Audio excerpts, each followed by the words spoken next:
నిఫ్టీకి 26,000 support అయిపోయింది అనేంతలా rally అయిందండి ఒక 2-3 రోజులు. దాని తర్వాత చూసుకుంటే మళ్ళీ ఫాలో అవ్వకుంటూ వస్తుంది. ఇప్పుడు ఆ 26,000 అనేది సపోర్ట్ కాదు కదా, ఇది ఒక రెసిస్టెన్స్ ఏమో అని డౌట్ కూడా వస్తుంది. సరే, ఇప్పుడు ఈ నాయిస్ అంతా పక్కన పెట్టేసి నేను చెప్తుంది జాగ్రత్తగా వినండి. లాంగ్ టర్మ్కి మీరు మార్కెట్ కోసం ఆలోచిస్తున్నట్టయితే ఒక 3 విషయాలు ఉన్నాయండి. ఒకటి, ఇంకొక 3 వారాల్లో Q3 తాలూకా రిజల్ట్స్ స్టార్ట్ అవుతాయి. అదేనా, డిసెంబర్ తాలూకా క్వార్టర్ అయిపోతుంది, రిజల్ట్స్ అనేది స్టార్ట్ అవుతూ ఉంటుంది, లేదంటే అట్లీస్ట్ అప్డేట్స్ స్టార్ట్ అవుతూ ఉంటాయి. అక్కడి నుంచి ఇంకొక 4 వారాలు వెయిట్ చేస్తే ఇంక మన బడ్జెట్ వచ్చేస్తుందండి. అండ్ ఆ బడ్జెట్ రాకముందు నుంచి కూడా ఆ స్పెక్యులేషన్స్ అనేవి ఎలా ఉంటాయో ఏంటి అనేది మనం చూసాం కదా, చాలాసార్లు చూసాం కదా. అండ్ ఇంకొక విషయం, US ఇండియా తాలూకా ట్రేడ్ డీల్. ఇప్పుడు ఎలాగో రేపు రష్యన్ ప్రెసిడెంట్ పుతిన్ గారు మన ఇండియా రానున్నారు. సో ఇండియాకి రష్యాకి మధ్యన డీల్స్ ఎలా జరుగుతాయి, ఇలాంటివన్నీ చూసుకొని మేబీ దీని తాలూకా ఎఫెక్ట్ ఎంతో కొంత ఉంటుంది కదండి. US ఇండియా తాలూకా ట్రేడ్ డీల్ మీద ఎంతో కొంత ఉంటుంది కదా. సో నేనేమంటున్నానంటే లాంగ్ టర్మ్ పరంగా మీరు ఆలోచించాలంటే Q3 taluka earnings, US India taluka trade deal and అలాగే బడ్జెట్, ఈ మూడింటి తాలూకా అవుట్పుట్ పాజిటివ్గా రాగలగాలి. అప్పుడు మార్కెట్స్ పెరుగుతాయి, లేదంటే మళ్ళీ ఇలాగే చాపీగా వెళ్తుంటాయి. రైట్, షార్ట్ టర్మ్ పరంగా మాట్లాడాలి అంటే ఒక వారం 2 వారాల గురించి మాట్లాడాలంటే, ఒకటి RBI తాలూకా ఇంట్రెస్ట్ రేట్ డెసిషన్. ఈ శుక్రవారం రాబోయే RBI తాలూకా ఇంట్రెస్ట్ రేట్ డెసిషన్. ఇప్పుడు రేట్ కట్ చేయరు అని చాలా మంది ఎక్స్పెక్ట్ చేస్తున్నారు, బట్ దాని తర్వాత వచ్చే కామెంటరీ ఏంటి అనేది చూస్తూ ఉండాలి. అండ్ నెక్స్ట్ వీక్ రాబోయే ఫెడ్ తాలూకా ఇంట్రెస్ట్ రేట్ డెసిషన్. ఓకే కదా. అండ్ ఇప్పుడు రష్యన్ ప్రెసిడెంట్ పుతిన్ మన ఇండియాకి వస్తున్నారని చెప్పాను కదా, సో ఇక్కడ ఈ యాంగిల్ కూడా కొంచెం యాడ్ అవబోతుందండి. అదేంది లేదా. సో షార్ట్ టర్మ్ పరంగా ఇవి మీరు కన్సిడర్ చేసుకుంటూ ఉండండి. లాంగ్ టర్మ్ పరంగా మనం మాట్లాడుకున్నాం. అండ్ ఈ షార్ట్ టర్మ్ పరంగా చూసినా లాంగ్ టర్మ్ పరంగా చూసినా బాగా పెరగాలి మార్కెట్స్ అంటే ఒకరి చేతిలోనే ఉన్నదండి అదంతా, వాళ్ళే FIIs. అంతేనే కదా. Indices all time highs touch చేసి అక్కడి నుంచి ఫాలో అవుతుందంటే దాని అర్థం ఏంటండి, లిక్విడిటీ లేదు మార్కెట్లో. ఎక్కువ కొనేవాళ్ళు, అగ్రెసివ్గా కొనేవాళ్ళు లేరండి, వాళ్ళు వీళ్ళే FIIs. సో వీళ్ళు ఎప్పుడు వస్తారు, అఫ్కోర్స్ Q3 తాలూకా ఎర్నింగ్స్ బాగుంటాయి, US ఇండియా తాలూకా ట్రేడ్ డీల్ బాగుంటాయి, బడ్జెట్ బాగుంటాయి, అండ్ అలాగే మన రూపీ కొంచెం అప్రిషియేట్ అవుతుంటే ఇవన్నీ చేస్తుంటే వాళ్ళు వస్తుంటారు, అది ఓకే. బట్ అది అవుతుంది అనే ఒక స్పెక్యులేషన్తో అయినా సరే వీళ్ళు రావడం అనేది ఇంపార్టెంట్ అండి. ఓకే కదా. రైట్, ఇవాళ మార్కెట్ పరంగా చూసుకుంటే నిఫ్టీ అక్కడక్కడే 26,000 దగ్గరలో క్లోజ్ అయింది.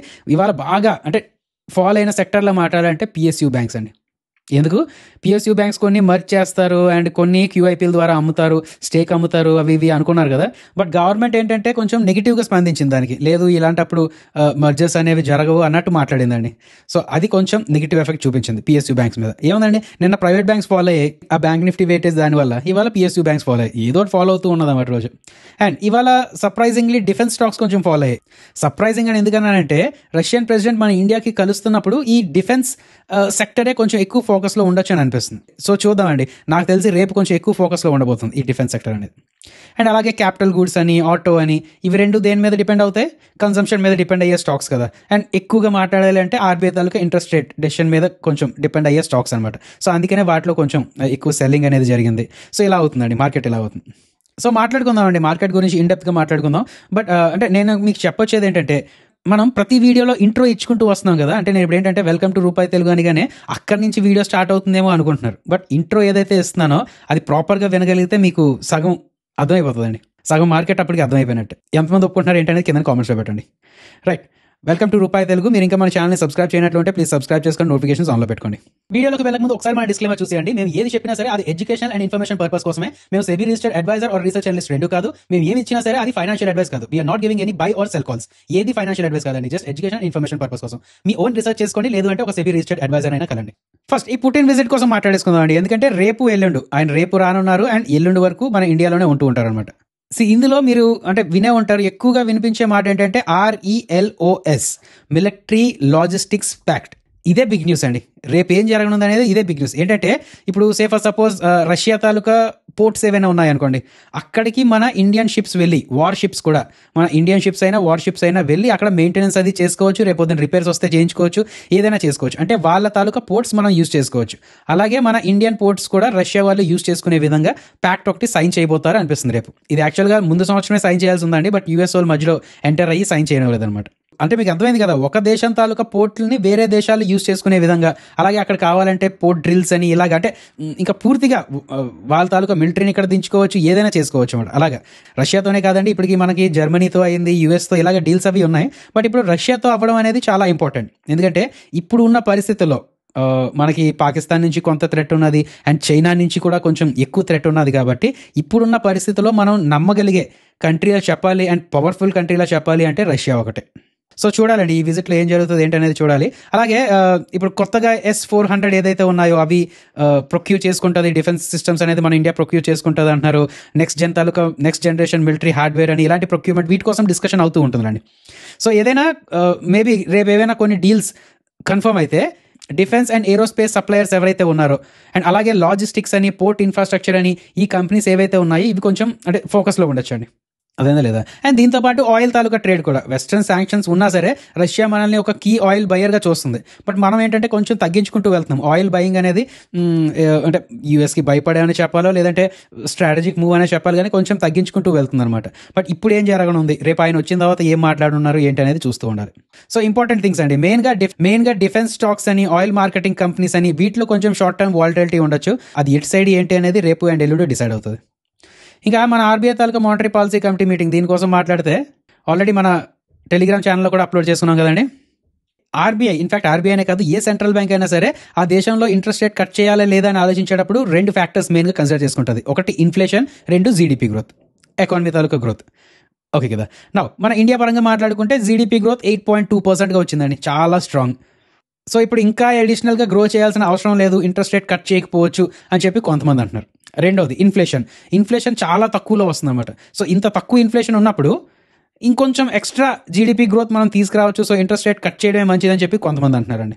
సో ఇప్పుడు ఏం జరుగుతుంది, రేపు ఇంట్రెస్ట్ రేట్ కట్ చేస్తారా లేక హోల్డ్ చేస్తారా అనేది మార్కెట్ చూస్తూ ఉంటుంది.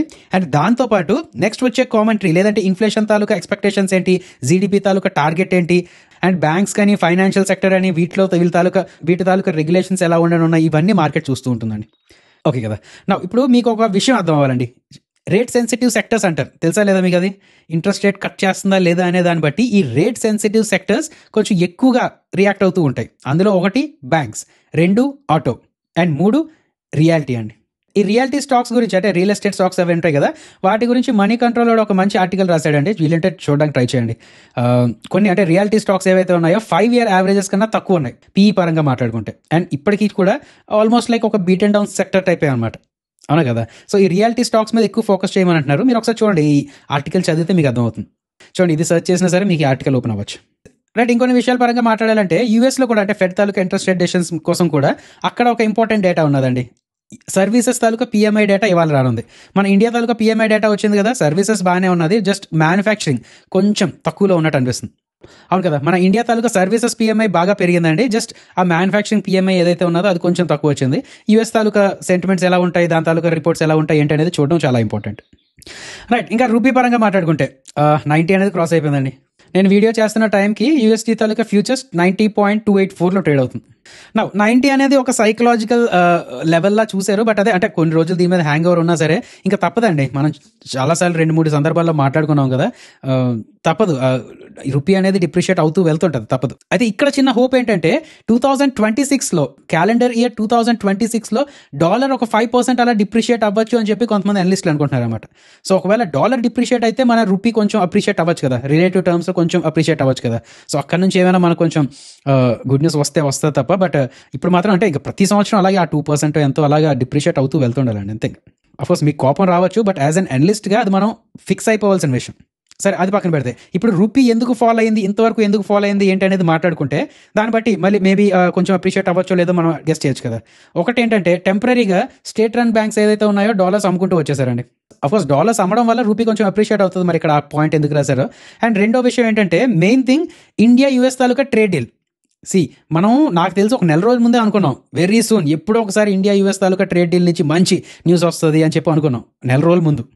అంటే మనం అనుకున్నాం అంటే కమ్యూనిటీ కూడా అలాగే అనుకుంటూ వచ్చిందండి, బట్ రావటం లేదు, అదేందా లేదా. సో పేషెన్స్ టెస్ట్ చేస్తుంది అనమాట. అటు నాకు తెలిసి ఎఫ్ఐఎస్ చూసుకున్నా సరే ఏదైనా సరే, ఆర్ ఎల్స్ మన ఎక్స్పోర్ట్స్ తగ్గుతున్నాయి కదా ఇప్పుడు. సో ఎక్స్పోర్ట్స్ తగ్గుతున్నాయి అంటే రూపీ తాలూకా డిమాండ్ తగ్గుతున్నట్టు అర్థం, అప్పుడు రూపీ డిప్రిషియేట్ అవుతుంది కదా. సో అలా చూసుకున్నా లేదంటే ట్రేడర్స్ పరంగా చూసుకున్నా ఈ యూఎస్ ఇండియా తాలూకా ట్రేడ్ డీల్ ఏదైతే ఉన్నదో అట్లీస్ట్ ఎంతో కొంత అవుట్కమ్ అయితే రావాలి. లేదంటే మన ఈక్విటీ మార్కెట్స్ పరంగా చూసినా కరెన్సీ మార్కెట్ పరంగా చూసినా సరే నెగిటివ్ న్యూస్ అండి మనకి.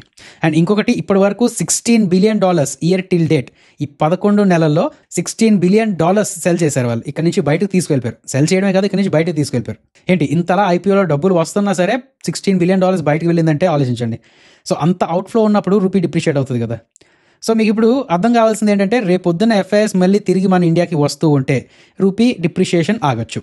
ఇంకొక విషయం ఏంటంటే ఇండియా యూఎస్ తాలూకా ట్రేడ్ డీల్లో ఏమైనా కొంచెం మంచి విషయం జరిగి అండ్ ఇండియా నుంచి ఎక్స్పోర్ట్స్ పెరుగుతూ ఉంటే ఆ కరెంట్ అకౌంట్ డిఫిసిట్ కొంచెం నేరో అవుతుంది, దానివల్ల కూడా రూపీ కొంచెం డిప్రిషియేట్ అవ్వడం తగ్గుతుంది. సో ఇవి జరగాల్సిన విషయాలు. అర్థమైందా లేదండి? మ్యాక్రో పరంగా మీకు నీట్గా ఎక్స్ప్లెయిన్ చేయడం జరిగింది. సో మీకు ఏమైనా ఇంకా అర్థం కాలేదు, కొంచెం డౌట్గా ఉన్నదంటే ఒకసారి బ్యాక్ వెళ్ళి మళ్ళీ చూసుకుంటూ రావడం మంచిదండి. రైట్, ఇంకా టెలికాం ఇండస్ట్రీ కొంచెం ఫోకస్లో ఉండొచ్చు అని అనిపిస్తుంది.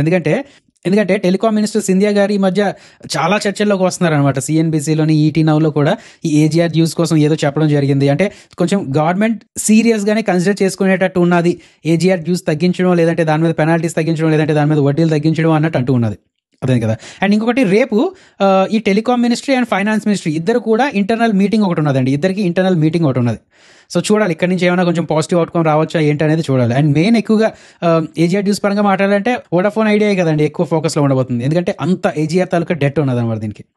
సో ఇప్పుడు ఏంటి ఏజీఆర్ తాలూకా డ్యూస్ పేమెంట్ స్ట్రక్చర్ని రీసెట్ చేస్తారా, పేమెంట్ రిలీఫ్ ఏమైనా వస్తుందా, ఈక్విటీలా కన్వర్షన్ చేసుకుంటారా డెట్ని? నాకు తెలిసి ఈక్విటీ కన్వర్షన్ అయితే కష్టం, ఎందుకంటే గవర్నమెంట్కి ఇప్పటికీ 49% స్టేక్ వచ్చేసింది.